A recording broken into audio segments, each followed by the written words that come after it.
use end-of-life recycled rubber as that isolation material. One of the reasons for that is rubber is a great isolating material. The properties are excellent for reducing the vibration and providing some damping. If you think of like your engine in your car, it sits on rubber engine mounts so that you don't feel all the vibration of that engine getting into the car frame and then being quite uncomfortable to drive.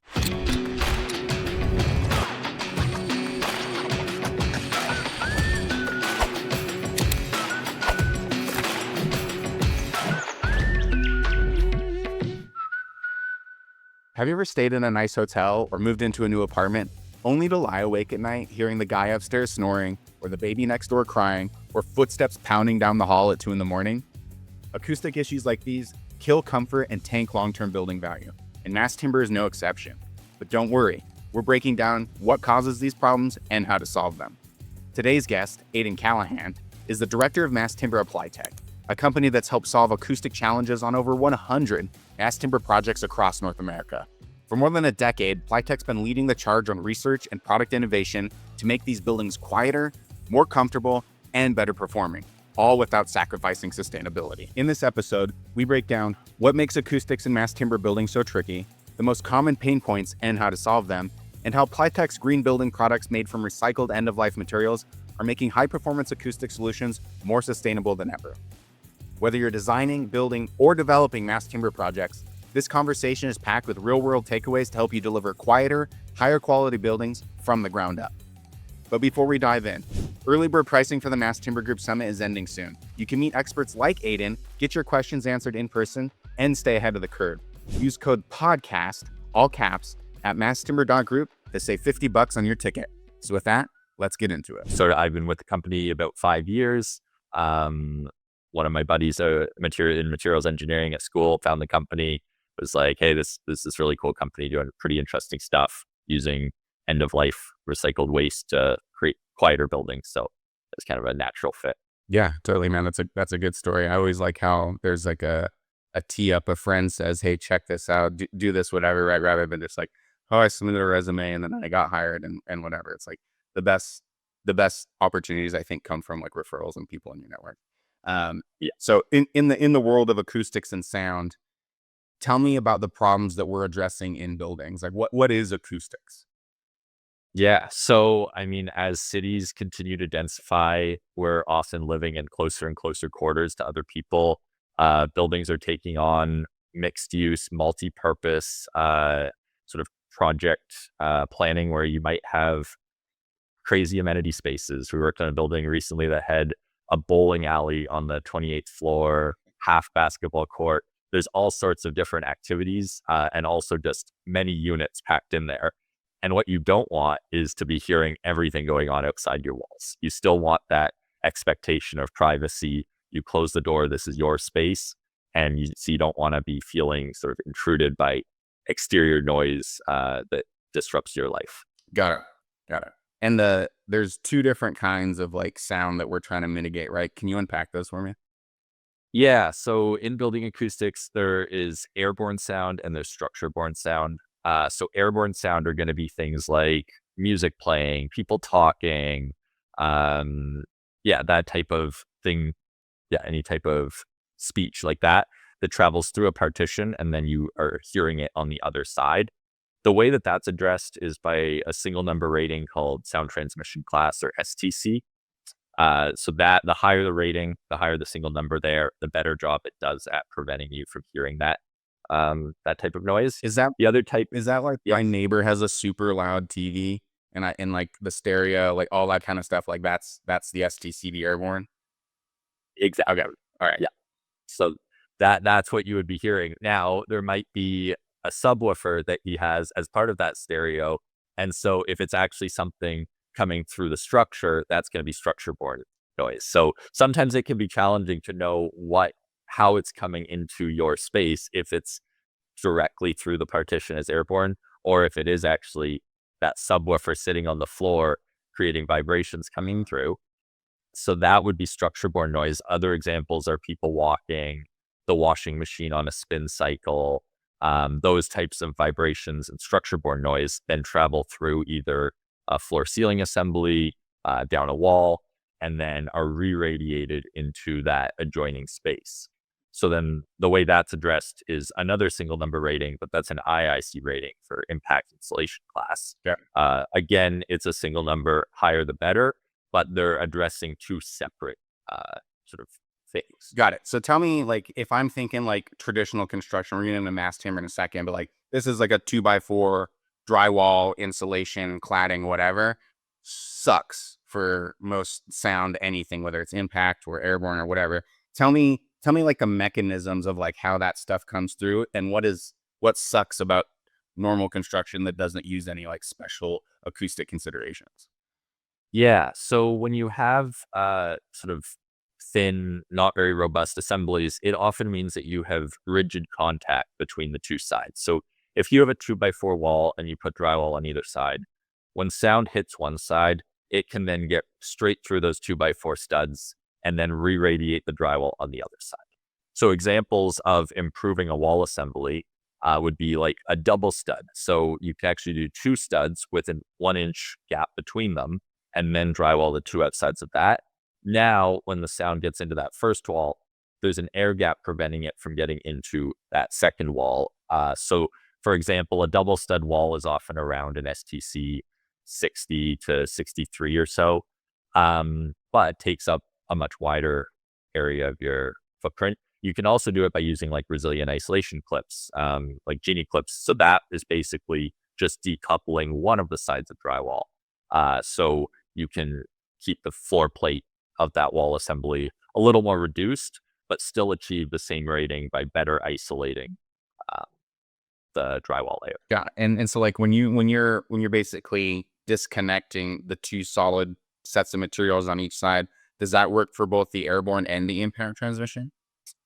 So impact sound transmission only applies vertically to floor ceiling assemblies. Okay. Airborne sound transmission applies to both walls and floor ceiling Yeah. assemblies. But in theory, yes, for IIC on a floor ceiling assembly, if you were isolating different layers on those vertical assemblies, then that would work as well. Got it. Okay. So now I understand a little bit about the world that we're talking about and the challenges with, let's call it, non the doing things the way we've always done it, right? Like the crappy apartment sounds, etc. How is the acoustic conversation unique in the world of mass timber? Like what's how does this material behave in different ways than say concrete or steel, where it's most often being displaced? Yeah, it's a good question. So the first piece to it, I would say, is that ironically, in mass timber, the mass isn't actually all that high. It's about between a quarter to 1/5 the weight of the same thickness concrete. So there's a pretty drastic reduction in the mass of that assembly. One of the great parts of it, because we're building lighter, more sustainable buildings, but it does acoustically create challenges.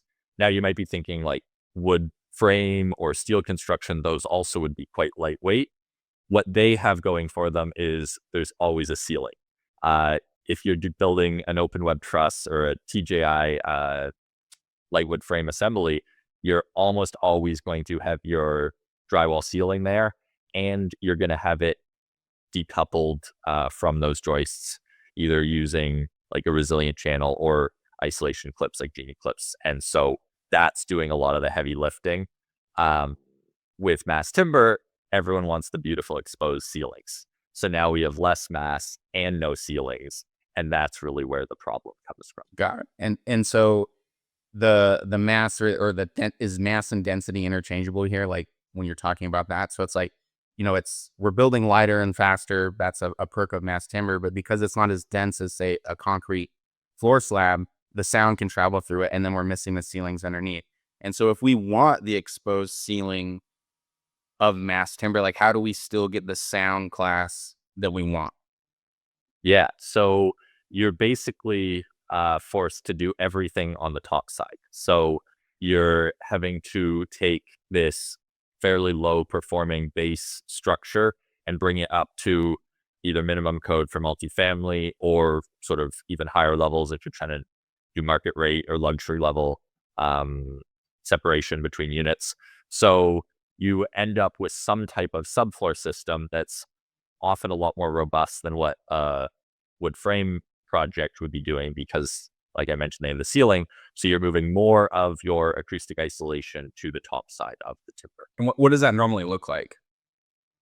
Yes, I'd say typically a very common assembly has been something like isolation mat installed directly over the CLT, and then some type of subfloor that's providing enough mass decoupled from the timber. So very common would be like a 2-inch topping on something like a 1/2 inch to 1 inch isolation material. And when you say isolation material, break that down for me. What does that actually look like? Yeah. So the role of that is to keep the two materials, the topping and the CLT, able to vibrate independently. So when airborne sound hits that topping or people are walking, it can vibrate without transmitting those vibrations down into the structure. So we use end of life recycled rubber as that isolation material. One of the reasons for that is rubber is a great isolating material. The properties are excellent for reducing the vibration and providing some damping. If you think of like your engine in your car, it sits on rubber engine mounts so that you don't feel all the vibration of that engine getting into the car frame and then being quite uncomfortable to drive. So we're trying to use the same properties, but in buildings. Got it. And so do you have to affix that concrete, let's assume it's a concrete topper, to the mass timber below, or does it just free float? So most projects, it's free flowing. When it is affixed, that's often referred to as like a composite system. So timber concrete composites are, I'd say, something that have some benefit, and structural engineers can sometimes go to wider spans with that type of system. That does introduce another variable of what does this bridging between the concrete and the timber through what you're otherwise relying on to isolate those do. And that was actually what we looked at in a paper that we did for the 2023 World Conference on Timber Engineering, was evaluating the change in acoustic performance from those timber concrete composites with different fastener spacings, depending on what level of sort of TCC connection was needed. Got it. Because like in the end, like you're trying to like separate the two layers, but if you're driving whatever, like a big screw or something to connect both of those, you're almost kind of bypassing that decoupling system, right? Obviously, like maybe the more screws closer together, the bigger detriment that has to the acoustics, right? Is that what you guys found? Exactly. Yeah, that's exactly what we found. We did a paper probably 8 years ago or so that looked at a similar phenomenon with resilient channel, because drywallers, once they put up the sheet, they can't actually see where the joists are. So a study found that about 90% of projects had screws go through the resilient channel and hit the joists behind it. So now, again, what you're supposed to be using to isolate that isn't doing its job anymore. And it was similar findings. The number of screws that were short circuiting the resilient channel, the worse the performance got. Likewise, if you have a very tight screw spacing in that TCC, the lower the performance. If it's isolated or wider spacing between screws, then still maintained a higher level of that isolation.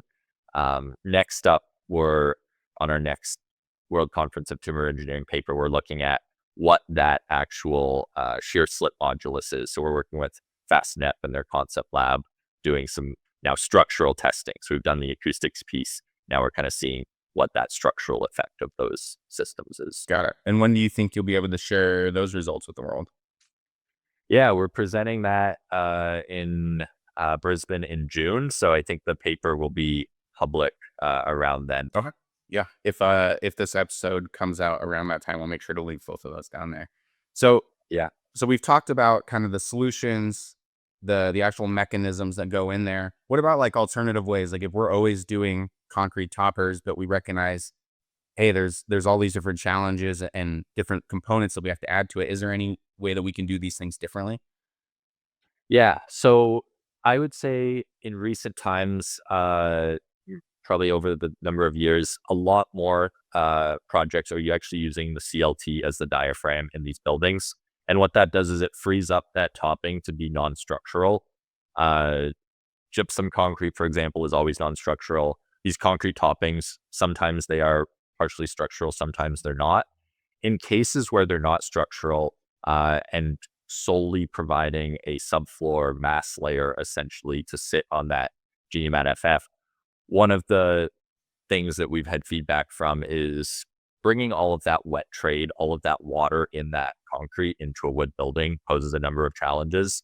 You're trying to keep the timber as dry as possible. You definitely see a spike in the moisture content in the building when all these wet toppings are brought in.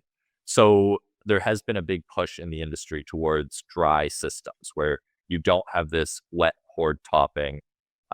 So one of the more recent products that we came out with called the Genie board, and that's recycled gypsum fiber board. So using the gypsum from the drywall waste bins at every job site, pressed into a high density board. So it's not like your gypsum wall board that you can just score and snap. It's a much more dense flooring grade subfloor board. But that gets rid of the cure time and then gives sort of a shorter install window and also gets rid of the moisture challenges. There's also a weight reduction with that. So that's one other piece is that you can lighten the structure going to those dry systems. So when you're applying like this recycled compressed gypsum board, so one, you said like you're removing the moisture out of the building, which moisture is generally the enemy of timber. But then you also heard you say you're obviously reducing the weight because you don't have 2 inches of concrete or whatever on top of it. What does that do for like the building structural systems? Like, does that allow cost savings in those areas? Yeah. So we actually did a case study. We worked with Atelier Jones, DCI engineers, Swinnerton, and a few other partners on this case study for a New York project where it was modeled as a concrete studio housing business as usual case, and then used CLT and mass timber as the proposed alternate to reduce the embodied carbon. We actually went one step further in that project and showed your sort of typical mass timber with poured topping and then a dry system using the Genie board. So there on that job, there was a 10 pound per square foot weight reduction.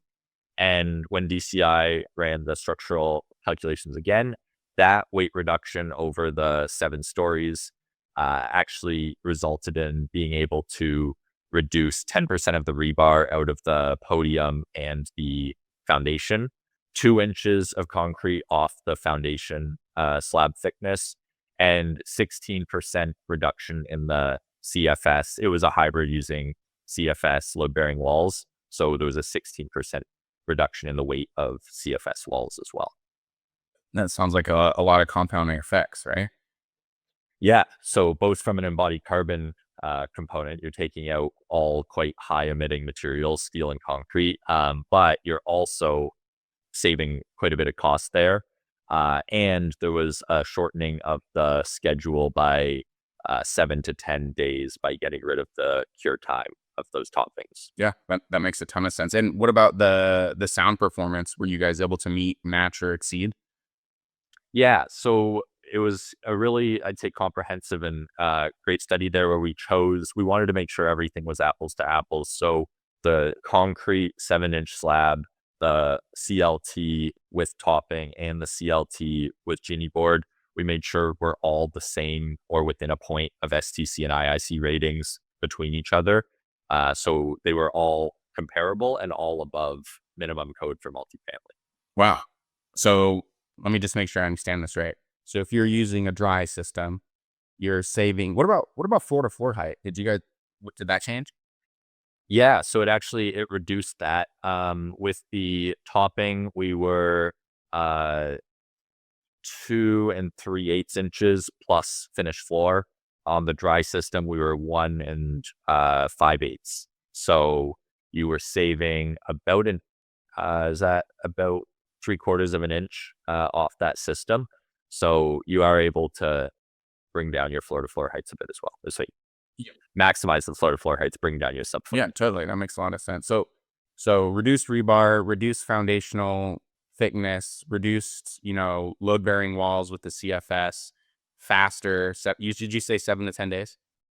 Yeah. So it kind of seems like all of that stacks very much so into both the speed and then the cost savings category. And so when you shake all of those out, was the cost of using the Genie board, did it net out in the product owner's favor? Yeah, so it netted out negative. The cost on the dry system itself was a bit higher, $1 to $2 per square foot higher from just an installed cost on that component.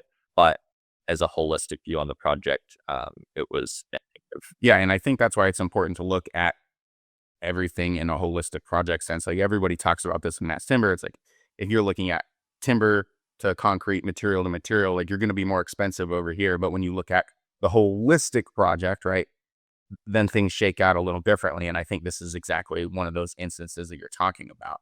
Um, Yeah, and it can be quite challenging to get that holistic view. You also have to be making these decisions early enough in the schedule to actually realize them. Like on a project that's already had all the permits pulled and they're in the ground and have poured the foundations, now you can't realize any of those sort of trickle down savings by making that switch later on. so during the design process, at what stage should they be considering solutions like this?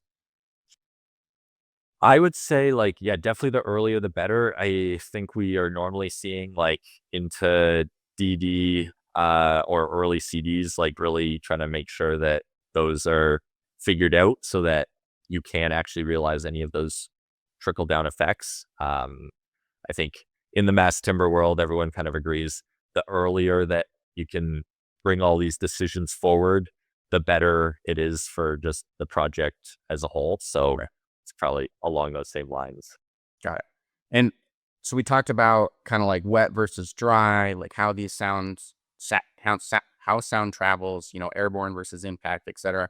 What other considerations do people that are designing and working with mass timber need to consider to make sure that their building is like acoustically, quote unquote, up to snuff? Yeah, one other big component of acoustics in mass timber is flanking. So wood has a propensity to vibrate. It's a lot easier for wood to transmit sound and vibrations than concrete with its lower mass. If you think of an acoustic guitar made of wood, sounds great, would not sound the same if it was made of concrete. Uh, so similar kind of thing. If you have these exposed CLT ceilings, oftentimes a lot of the end performance can come down to how these flanking paths, as they're referred to, are addressed. What? Yep. Sorry, break it down Barney style. What is flanking? Yeah. So flanking is referred to as sort of like any indirect path for sound transmission. So back to the wall example that we had before, you could have an STC 60 wall. That STC rating is measured in a lab, measuring just that wall. Then in the building, you would have all of the additional flanking paths. So you would have sound that's able to get into the ceiling and go across the ceiling, sound into the floor, through the floor, and then you have all these mix and match paths. So you have ceiling wall or floor wall, all these other directions. So in timber, the main source of flanking is the exposed wood. And so detailing those junctions to make sure that you're getting your sort of adequate in situ performance in the building itself becomes very critical as well. Got it. And so just to make sure I'm on the same page, so like you could have the highest performing wall assembly, but because you have a continuous CLT billet over top, the sound hits that billet, and we've already addressed the everything on top of it, but it could still travel through that billet over into the next room, kind of like underneath the topping dry solution, and then above the wall into the other room. Is that right? Yeah, And exactly. so how do you fix that? Yeah, so I mean, there are a few ways. I don't know if there's the ideal method for the industry yet, but we just finished a pretty comprehensive project with the National Research Council of Canada in their 4-room flanking facility. And so looking at all these different pathways, things that help, for example, are having a break in the CLT panel. So where you have two panels that are meeting with a spline connection, it's very good for preventing the sound from continuing through the ceiling. If there were two rooms and one room did have a ceiling and the other's exposed. That's also very helpful. We've done testing on bulkheads. So there's a few different means and methods to reduce that flanking noise. Um, but looking at it sort of in a comprehensive view definitely is critical so that you don't just over design one of your partitions. And then if you ignored flanking, then you're not actually getting what you paid for with that upgraded assembly. Right, because you can pay for the Ferrari of wall assemblies, but if you didn't address the flanking path above you, then that Ferrari is basically not going to start, and it's not going to work. Exactly. Okay. And so if you're sitting down with the designer or you're giving them advice and saying, hey, here's like what you really need to consider, whether we're designing multifamily, luxury, or maybe even like research institutions or public spaces where like there's a lot of sound. What are some of like the common things that you advise architects and designers to look at to make sure that their building is performing to the acoustic standards that they're looking for? Yeah. So the first thing that I always tell any project team is that on a mass timber building specifically, but really I think on any building of any type, hire an acoustic engineer. There are great firms across North America that do this and are experts at what they do. They look at everything: HVAC, noise, sound transmission. We work really closely with all of them to make sure that we can then implement systems that meet their recommendation on what level of performance.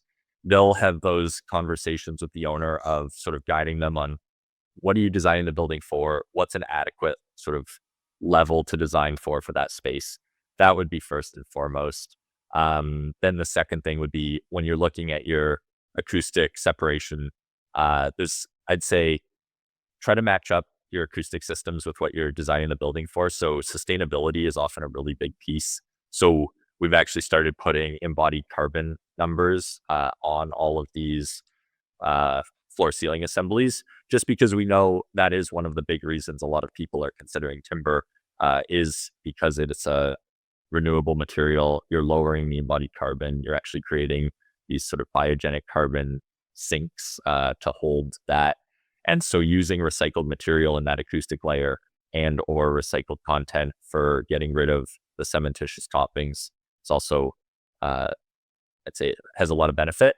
And then lastly, having sort of like a design review with the different components, making sure that not only are the systems tested to the sort of proper level, but your junctions are also being looked at, reviewed, uh, becomes very important. Yeah. Yeah. I like that. That's really good. And we kind of touched on it throughout different parts of the interview, but you guys do use you use recycled components for the products that you're using. I heard we talked a lot about like, uh, was it gypsum that went into the Genie board? And then you talked about Yeah, rubber. Did those come from like car tires?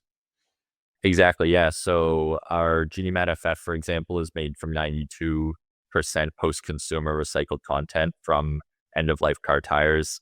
Last year, we recycled about 6 million car tires, on pace for more next year, but they're a pretty endless problem and waste source. On average, we're producing one end-of-life scrap tire per person per year.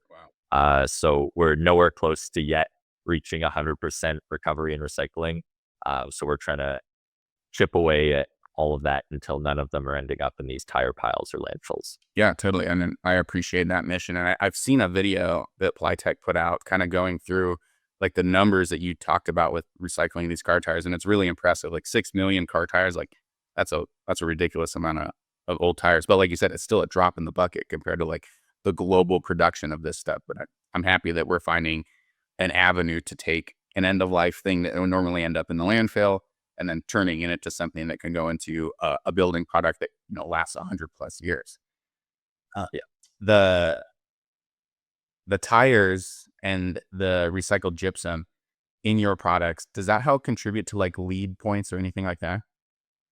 Yeah. Yeah. So there's a number of lead categories that we can contribute lead points to. We have a sustainability guide helping teams sort of walk through what categories those contribute points towards. We also have EPDs, or environmental product declarations, for all our products. That was a really interesting exercise to go through, looking at what the carbon footprint of each material is. So you look at all your raw materials, what the energy use at our facility is. It even gets into like the nitty gritty of what the mix of energy sources on that grid are. Is it nuclear? Is it hydroelectric? Is it coal? All of those go into it. And so at the end, you have this kilograms of CO2 equivalent per meter squared of the material that can also help in these whole building life cycle assessments that we're seeing done more and more. No, that's super awesome. I'm assuming people can find those on your website if they wanted to go into them. Yeah, they're on our website. They're listed on a number of third-party databases as well, like EPD Hub, or they can always reach out to myself. All right. And then, so you guys already have, recycled products. You're addressing different solutions. You're coming out with new products. Like, what's next for you guys in the world of acoustics, or what's next for Aedan?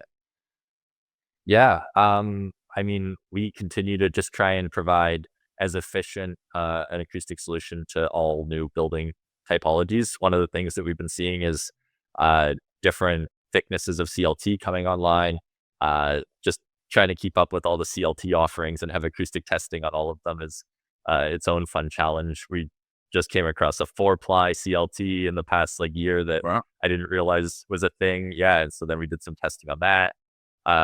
Thin 5-ply is a big thing. So instead of just the 6 7/8, now doing like a 5 5/8 inch 5-ply. So we've now tested about 160 different types of CLT specific assemblies.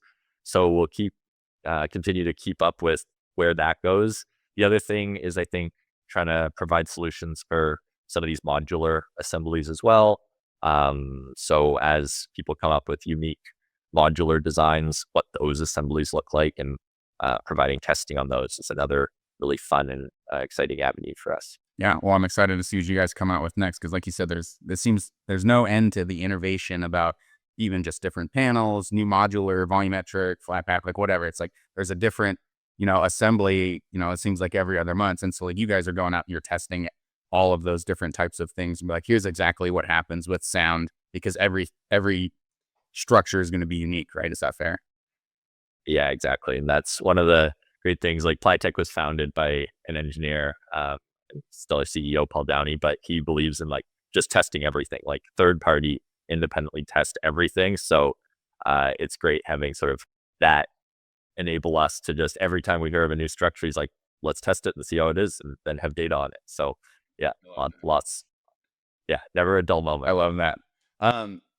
Last question for you. If you had somebody in an elevator and you had to tell them something about what you're doing in the acoustics world in mass timber, and they had to understand exactly what you're talking about in 30 seconds or less, what would you tell them? I would say we are using recycled end-of-life materials to prevent you from staying in hotel rooms, hearing everyone upstairs, or living in your apartment or condo building, hearing the baby crying or the people stomping around upstairs. That's our sort of mission. That's good. I love how you tied that to real world experiences, because as you were describing that, I could literally picture instances where that exact scenario has happened to me. And now I'm thinking back and like, oh, that's because there was some poor acoustic design going on with this project. No, I love that. If somebody wanted to learn more about what you guys are doing, how to solve an acoustic challenge for their building, how can they get in contact with you? Yeah, by email. I can send my email out after, but it's acallaghan@pliteq.com. I'm on LinkedIn. We also have some resources on our website. We have a mass timber acoustic design guide that people can download. So yeah, reach out and I can share any sort of resources or answer any questions people might have. Fantastic, man. Well, I'll link your contact info below. And thanks for coming on and explaining some acoustic, the acoustic world to me, if you will, because this is something that you hear a lot about, but I don't hear or I haven't learned enough about it to really understand and grasp it. So you helped me kind of pull that together. So thank you for doing that. No, thanks for having me on. All right, we'll see ya.